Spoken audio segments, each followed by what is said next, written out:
नमस्कार, मैं विजय कुमार आपके साथ सांख्यिकी एवं निर्देशनालय विभाग द्वारा कराए जाने वाले फसल कटनी प्रयोग के साथ जुड़ चुका हूँ।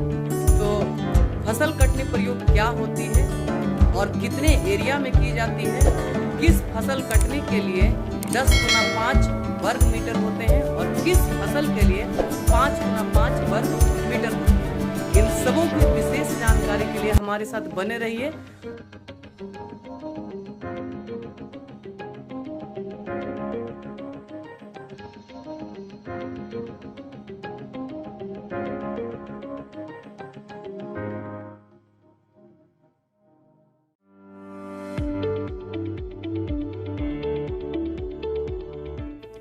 बिहार राज्य एक कृषि प्रधान राज्य है।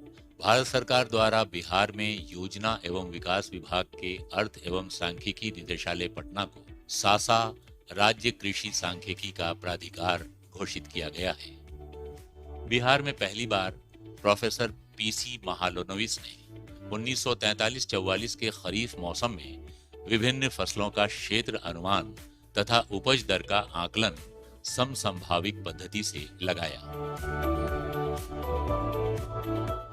खाद्य नीति निर्धारण तथा अन्य प्रशासनिक कार्यों के लिए फसलों के क्षेत्रफल तथा उत्पादन के पूर्वानुमान की आवश्यकता होती है। कृषि वर्ष 1 जुलाई से 30 जून तक होता है तथा उनको 4 मौसम में विभक्त किया गया है: भदई, अघनी, रबी और गर्मा। बिहार राज्य में अर्थ एवं सांख्यिकी निदेशालय द्वारा समसंभाविक पद्धति से प्रमुख 20 फसलों का फसल कटनी प्रयोग वैज्ञानिक ढंग से किया जाता है।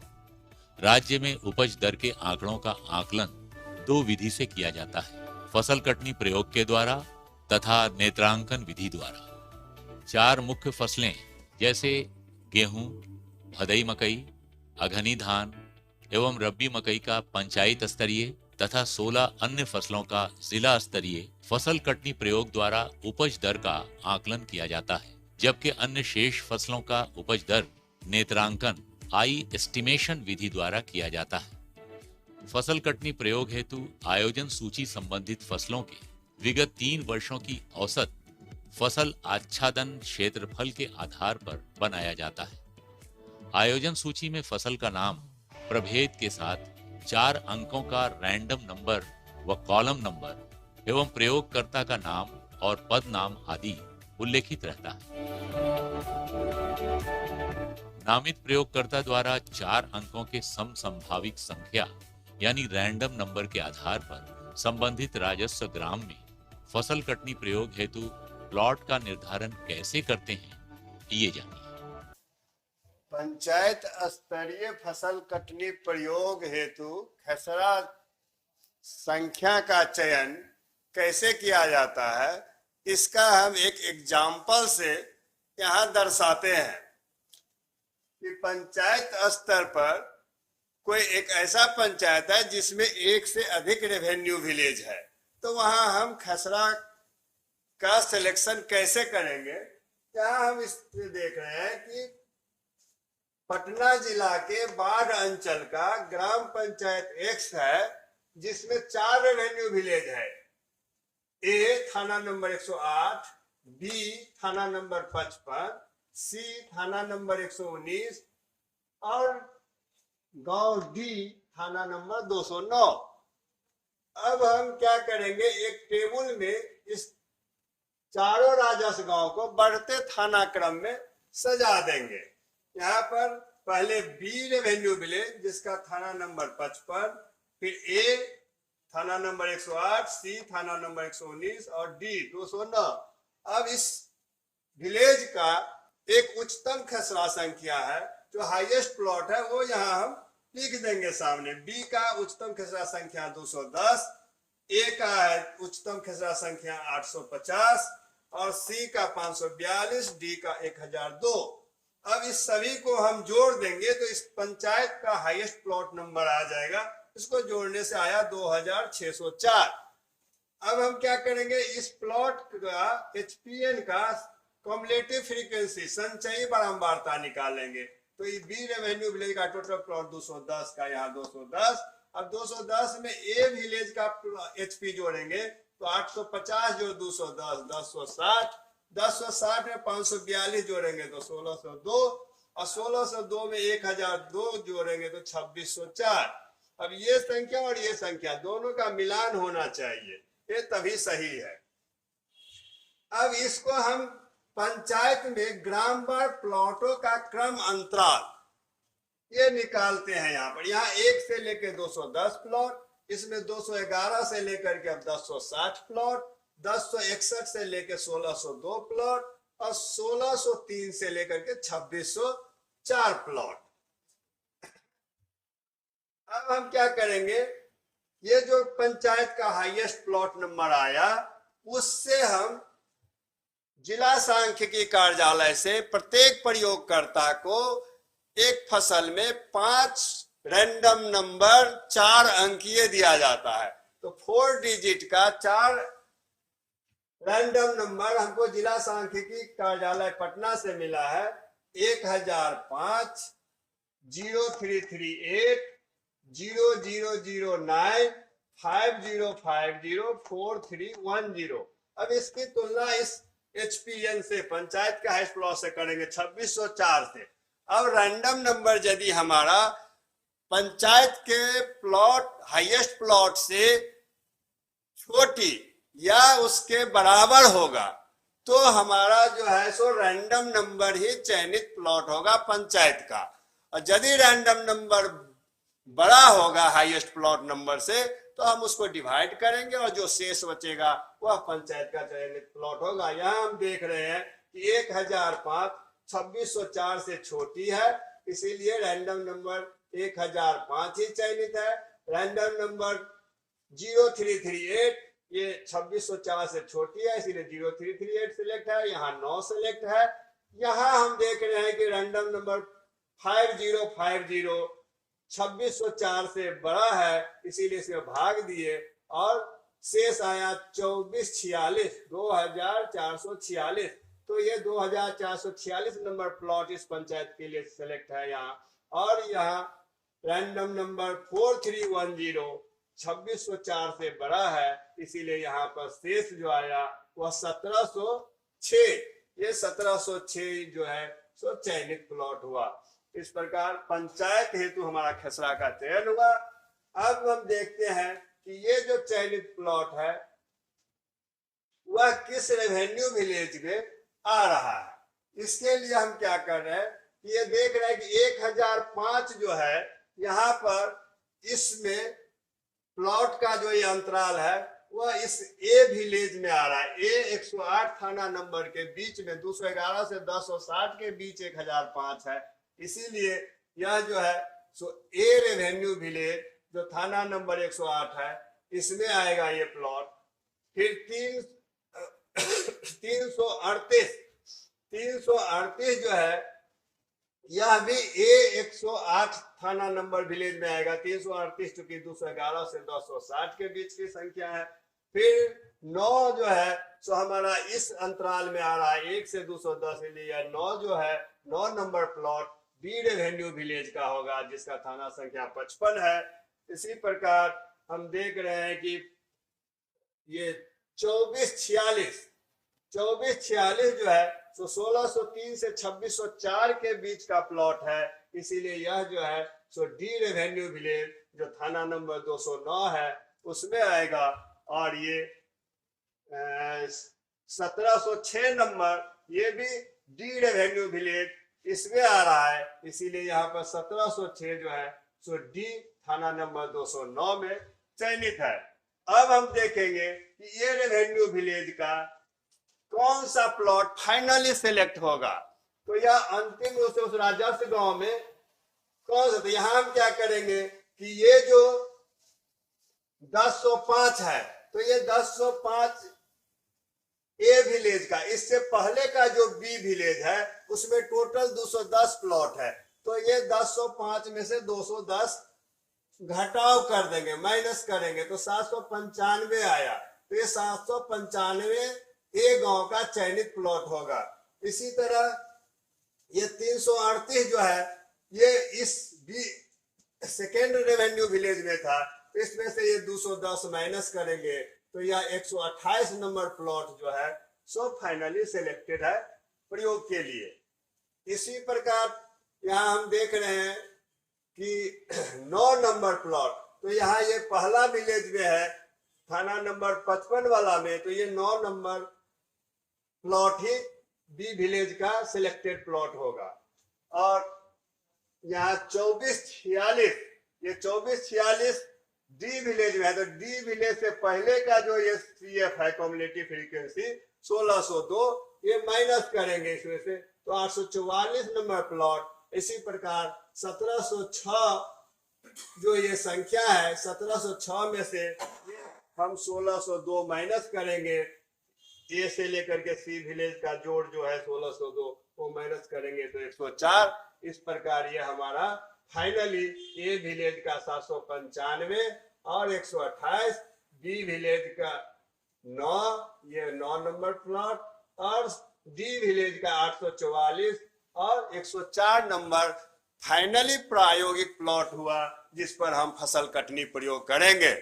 और हम जब फसल कटनी प्रयोग से 15 दिन पूर्व इन प्लॉटों में फसल देखने जाएंगे, वहां यदि संबंधित फसल है और उस प्रभेद का जो दिया गया है, मान लिया कि धान है और धान सिंचित है, तो वो हम उसका वहां सिलेक्शन करके कटनी करेंगे। यदि उस प्लॉट में धान नहीं है, पड़ती है या कोई बाग बगीचा है, तो हम इसके सीरियली में 795 से फिर 796, 797 से बढ़ेंगे, और जिस प्लॉट पर फसल मिलेगा वह फाइनली सिलेक्टेड प्लॉट होगा और उसमें कटनी प्रयोग संपादन करेंगे।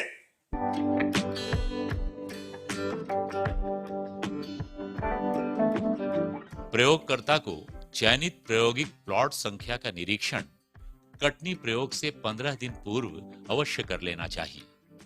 अगर चयनित प्लॉट संख्या में उक्त फसल न हो तो उन्हें क्रमवार आगे खेसरा संख्या में बढ़ते रहना चाहिए, जब तक उक्त फसल प्रभेद सहित नहीं मिल जाती है। इस प्रकार से जिस पहले प्लॉट में फसल मिलेगी, वही प्लॉट फसल कटनी प्रयोग हेतु अंतिम रूप से चयनित प्लॉट होगा। फसल कटनी प्रयोग फसल पर आधारित 2 कट साइज में किया जाता है, एक 10 मीटर गुणा 5 मीटर और दूसरा 5 मीटर गुणा 5 मीटर। 10 मीटर गुणा 5 मीटर कट साइज की प्रमुख फसल हैं गेहूं, धान, मकई, मडुआ, चना, मसूर, खेसारी आदि। 5 मीटर गुणा 5 मीटर कट साइज की प्रमुख फसल हैं राई सरसों, अरहर, गन्ना, सोयाबीन, जूट और मेस्ता। 10 मीटर गुणा 5 मीटर कट साइज में फसल कटनी प्रयोग कैसे करेंगे, ये जानिए। 10 मीटर गुणा 5 मीटर कट साइज में हम लोग उदाहरण के तौर पर गेहूं का फसल कटनी प्रयोग करेंगे। इसमें प्रयोगकर्ता को चयनित प्लॉट पर जाकर सबसे पहले जमीन के नक्शे से चयनित प्लॉट का मिलान करना चाहिए। उसके बाद प्लॉट का दक्षिणी पश्चिम कोना स्थापित करना चाहिए। उसी कोने से प्लॉट की लंबाई व चौड़ाई को डेग में नापा जाता है और उसे नोट कर लिया जाता है। डेग नॉर्मल हो और एक जैसा होना चाहिए। डेग ऐसा हो कि एक डेग लगभग 32 इंच या 4 कड़ी के बराबर हो। यहाँ ये ध्यान देना होगा कि जिस व्यक्ति ने लंबाई नापा है वही व्यक्ति चौड़ाई भी नापे। जैसा कि गेहूं की फसल का कट साइज 10 मीटर गुणा 5 मीटर होता है, तो इसमें खेत की नापी गई लंबाई में 13 डेग और खेत की चौड़ाई में 7 डेग घटा देते हैं। ऐसा इसलिए करते हैं क्योंकि 13 डेग लगभग 10 मीटर और 7 डेग लगभग 5 मीटर होता है। लंबाई में 13 डेग और चौड़ाई में 7 डेग घटाने से हर हाल में फसल कटनी प्रयोग का 10 मीटर गुणा 5 मीटर का कट साइज उस प्लॉट के अंदर ही होगा। अगर हम नहीं घटाएंगे तो संभव है कि हमारा प्रयोग हेतु 10 मीटर गुणा 5 मीटर का कट साइज प्लॉट के बाहर हो जाए। लंबाई और चौड़ाई में घटाने के बाद जो डेग की संख्या मिलती है उसे नोट कर लेते हैं। जिला सांख्यिकी कार्यालय द्वारा उपलब्ध कराए गए कॉलम नंबर यानी स्तंभ संख्या को रैंडम टेबल में खोजकर ऊपर से नीचे तक देखेंगे कि घटाने के बाद मिली संख्या के बराबर या उससे कम पहली संख्या क्या है। जो भी संख्या प्राप्त होती है उतना ही डेग हम दक्षिण पश्चिम कोना, जहां से हमने लंबाई और चौड़ाई नापा था, वहीं से पहले हम डेग में लंबाई नापेंगे। लंबाई नापने के बाद जो पॉइंट मिलेगा वहां निशान लगा देंगे। उसी निशान से चौड़ाई के लिए रैंडम टेबल से मिली संख्या जितना डेग चौड़ाई में भी नापेंगे। नापने के बाद जो बिंदु मिलता है वहां हम एक खूंटा गाड़ देंगे। यही खूंटा हमारे कटनी प्रयोग के कट साइज का पहला पॉइंट होगा। अब हम उसी बिंदु से टेप से लंबाई की दिशा में 10 मीटर और चौड़ाई की दिशा में 5 मीटर नापेंगे। नापने के बाद उन जगहों पर भी हम खूंटा लगा देंगे। लंबाई की दिशा में 10 मीटर नापकर जहां हम खूंटा लगाए थे, वहीं से हम चौड़ाई की दिशा में 5 मीटर नापेंगे। पहले चौड़ाई की दिशा में जो 5 मीटर नापकर हम जहां खूंटा गाड़े थे, वहीं से हम लंबाई की दिशा में 10 मीटर नापेंगे। नापने के बाद दोनों ओर से मिला बिंदु एक ही होना चाहिए। एक नहीं होने पर फिर से नापेंगे और ध्यान देंगे कि दोनों ओर से एक ही बिंदु मिले। फिर हम उस बिंदु पर खूंटा लगा देंगे। इस तरह हम 10 मीटर गुणा 5 मीटर के आयताकार कट साइज का चारों कोनों पर खूंटा लगा देंगे। अब हमें देखना है कि हमारा नाप सही है या नहीं। इसके जांच के लिए हम आयत के डायगोनल या विकर्ण को नापेंगे, जो 11.18 मीटर होना चाहिए। इस तरह क्रॉस चेक करने के बाद हम रंगीन फीता या रस्सी जो फसल में दूर से दिखे, उससे चारों खूंटों में बांधकर प्रयोग हेतु 10 मीटर गुणा 5 मीटर के आयताकार क्षेत्र को घेर देंगे। इसे कट साइज मार्किंग कहते हैं। इसके महत्व को दर्शाने के लिए विभाग से विकास आयुक्त महोदय स्तर से पत्र भी निर्गत किए गए हैं और जाते रहे हैं, जिसमें जिला पदाधिकारी जी की देखरेख में भी निरीक्षण में अपर समाहर्ता, उप विकास आयुक्त, अनुमंडल पदाधिकारी, प्रखंड विकास पदाधिकारी, अंचलाधिकारी, जिला कृषि पदाधिकारी, विभिन्न स्तर पदाधिकारियों को देखरेख में जांच कटनी प्रयोग को संपादन कराया जाना है और कराते भी हैं। मुझे खुशी है कि राज्य के लगभग सभी जिला पदाधिकारी और उप विकास आयुक्त, अपर समाहर्ता इसमें भाग लेते हैं।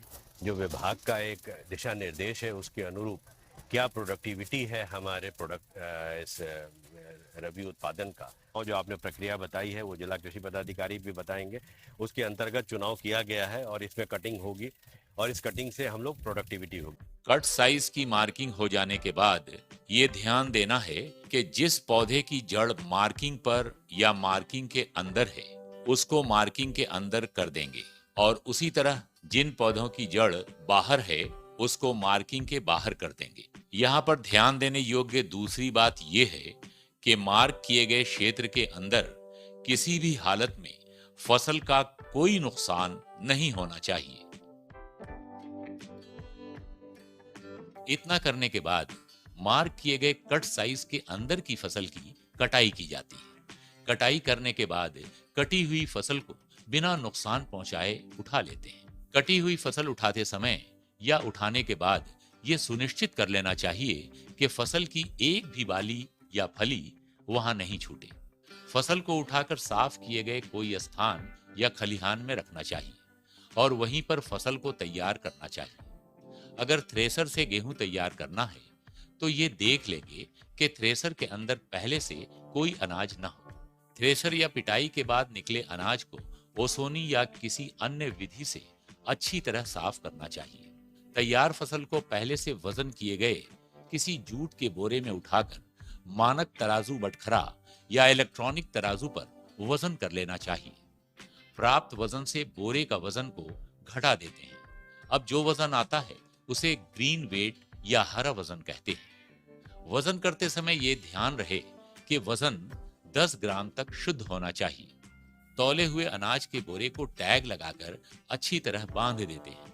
टैग पर जरूरी जानकारी जैसे फसल कटनी प्रयोग संख्या, फसल का नाम, कटनी की तिथि, किसान का नाम, हरा वजन, गांव का नाम इत्यादि अंकित करना चाहिए।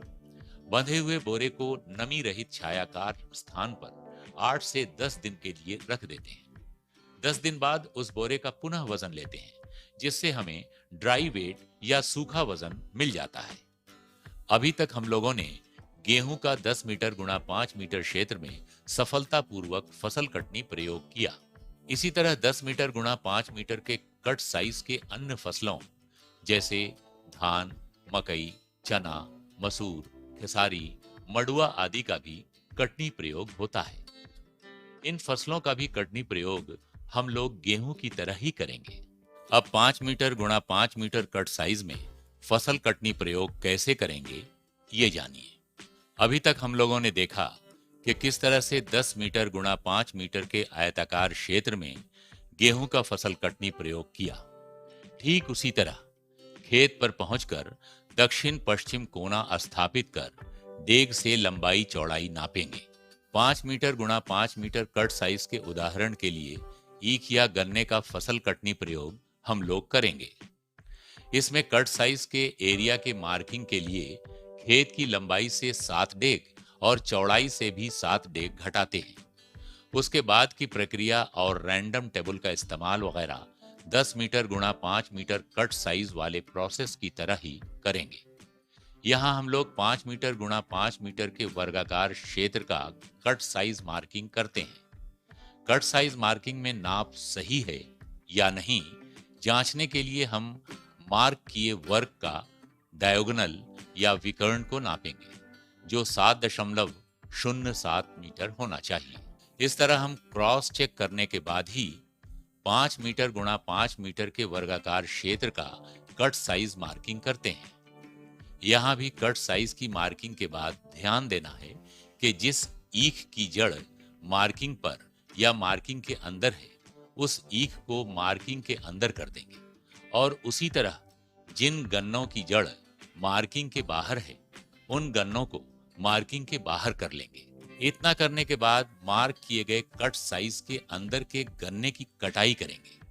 कटाई करने के बाद कटे हुए गन्ने को वहीं पर साफ करवा देंगे।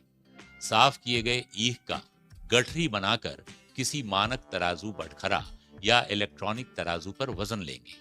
वजन करते समय यह ध्यान रहे कि वजन 10 ग्राम तक शुद्ध होना चाहिए। गन्ना की फसल का हम लोग केवल हरा वजन ही लेते हैं। अभी तक हम लोगों ने ईख का 5 मीटर गुणा 5 मीटर क्षेत्र में सफलतापूर्वक फसल कटनी प्रयोग किया। 5 मीटर गुणा 5 मीटर क्षेत्र में फसल कटनी प्रयोग के अन्य फसलों जैसे राई, सरसों, अरहर, सोयाबीन आदि फसलों का कटनी प्रयोग भी हम लोग इसी तरह करेंगे। फसल कटनी प्रयोग करने की सभी विधि वही होगी। इन सभी फसलों में हम तैयार फसल का हरा वजन लेते हैं और 10 दिन बाद उसका पुनः वजन लेते हैं, जिससे हमें ड्राई वेट या सूखा वजन मिल जाता है। फसल कटनी प्रयोग में सीसी ऐप का बहुत महत्व है, इसलिए कटनी प्रयोग के दौरान ऐप में मांगी गई सभी जानकारी शुद्ध और त्रुटि रहित भरना चाहिए ताकि उपज दर का आकलन सही ढंग से किया जा सके। इस पूरे प्रक्रिया में ध्यान देने वाली कुछ बातें हैं। दक्षिण पश्चिम कोना का चयन सही से किया जाना चाहिए। खेत की लंबाई और चौड़ाई नापते समय डेग नॉर्मल और एक जैसा बराबर होना चाहिए। एक डेग लगभग 32 इंच या 4 कड़ी के बराबर हो। जिस व्यक्ति ने लंबाई नापी है वही व्यक्ति चौड़ाई भी नापे। 10 मीटर गुणा 5 मीटर के कट साइज मार्किंग से पहले क्रॉस चेक के लिए हम आयत के डायगोनल व विकर्ण को नापेंगे जो 11.18 मीटर और 5 मीटर गुणा 5 मीटर के कट साइज मार्किंग में डायगोनल व विकर्ण 7.07 मीटर होना चाहिए।